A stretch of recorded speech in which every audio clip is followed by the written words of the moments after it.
Let me provide the latest travel rules for all passengers going to the Philippines, especially for unvaccinated passengers. Previously, the Department of Tourism made an announcement regarding changes to indoor mask mandate. Also, e-arrival card will no longer be mandatory. However, you will still have to register upon arrival in the Philippines. There is also an announcement that antigen test will still be required for all unvaccinated passengers. The question is, will quarantine be required if you are unvaccinated? Finally, the official announcement has been made by the Philippine government regarding the no more quarantine for unvaccinated passengers. This is based on Resolution number 2, issued October 4, 2022.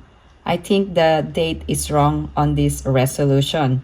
So for all unvaccinated passengers going to Philippines moving forward, only negative antigen tests taken within 24 hours prior to departure or upon arrival will be required for all unvaccinated passengers.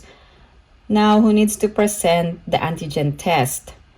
All Filipinos and non-Filipinos 15 years old and older must have a negative antigen test. However, if you arrive in the Philippines and you get tested and you are positive, quarantine rules will still be observed. The lifting of restrictions is to convey openness and readiness to the world to receive tourists and also allow our country to receive tourists and investments. In addition, to give fellow Filipinos the chance to regain all livelihood and losses that were incurred during the pandemic.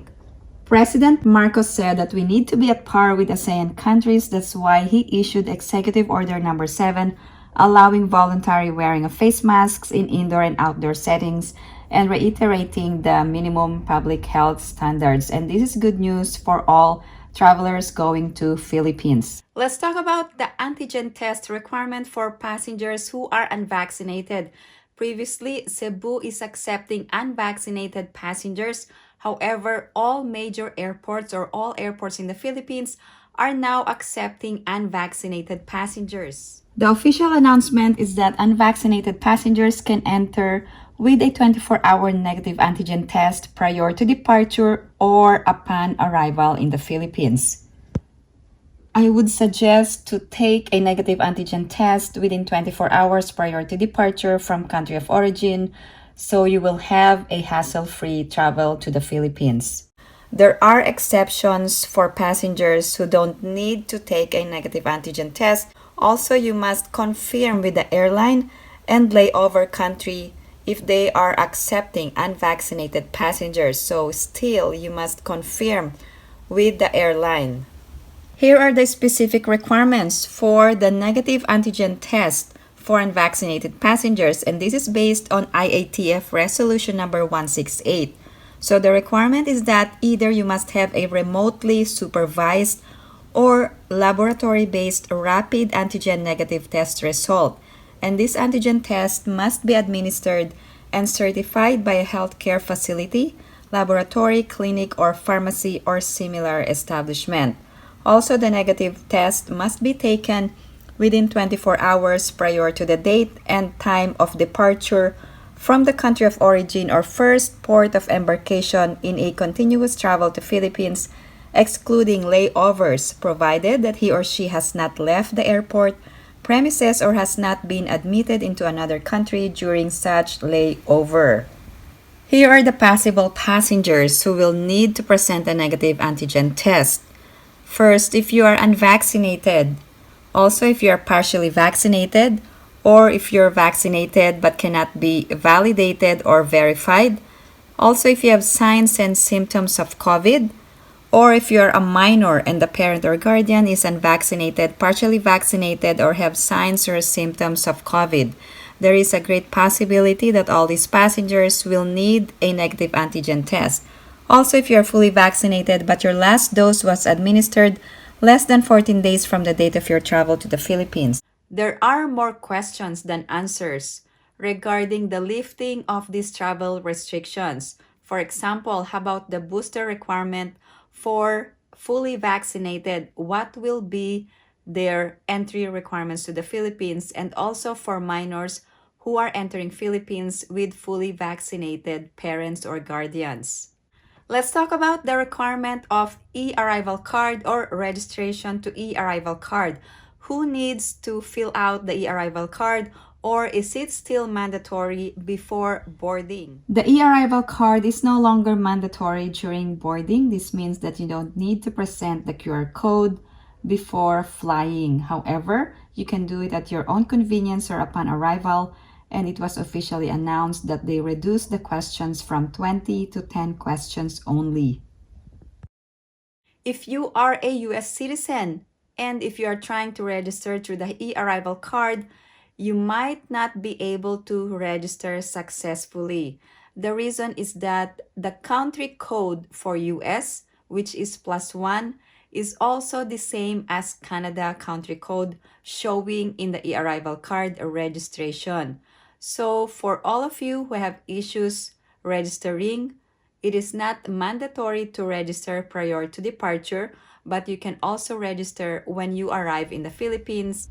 Let me show you the issue when registering through the e-arrival card. Under the personal profile section, there is a code. The country code for US is +1.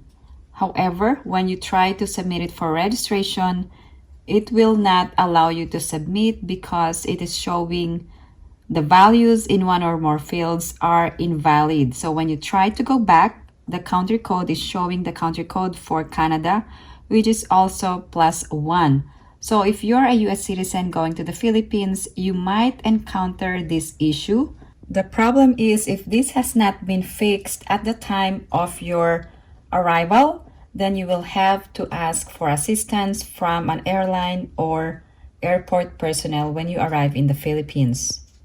Let's talk about the lifting of the indoor mask mandate. There's actually an official announcement from the Philippine government through the Executive Order number 7. So it outlines when indoor mask mandate will be mandatory or when it can be encouraged. So let me provide the latest rules regarding the indoor mask mandate. Although Philippines has loosened up on the travel requirements, indoor mask is only optional throughout Philippines except in the following cases. First, in public transportation by land, air, or sea, indoor mask will still be required. Second, indoor mask will still be required for medical facilities, including but not limited to clinics, hospitals, laboratory, nursing homes, and dialysis units. In addition, indoor mask will still be required for medical transport vehicles such as ambulance and paramedic rescue vehicles. On the other hand, mask will be highly encouraged for the following individuals. First, for the unvaccinated. Second, for those with comorbidities. In addition, also those immunocompromised individuals will be highly encouraged to wear a mask. Also, senior citizens. Senior citizens are those 60 years old and above. In addition, pregnant women are also highly encouraged to wear a mask for their protection. Also, for symptomatic individuals or those showing symptoms of COVID, those who have runny nose, fever, or other related symptoms. So let me know your thoughts regarding the lifting of these travel requirements.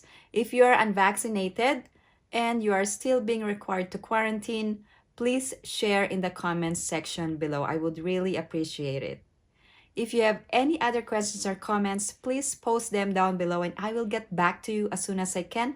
Again, thank you guys for supporting my channel. And if you haven't liked this video, please give it a big thumbs up. And if you haven't subscribed to my channel, please subscribe and hit that notification bell. I always welcome new subscribers. Thank you guys for watching. I hope everyone is staying safe and have a great day.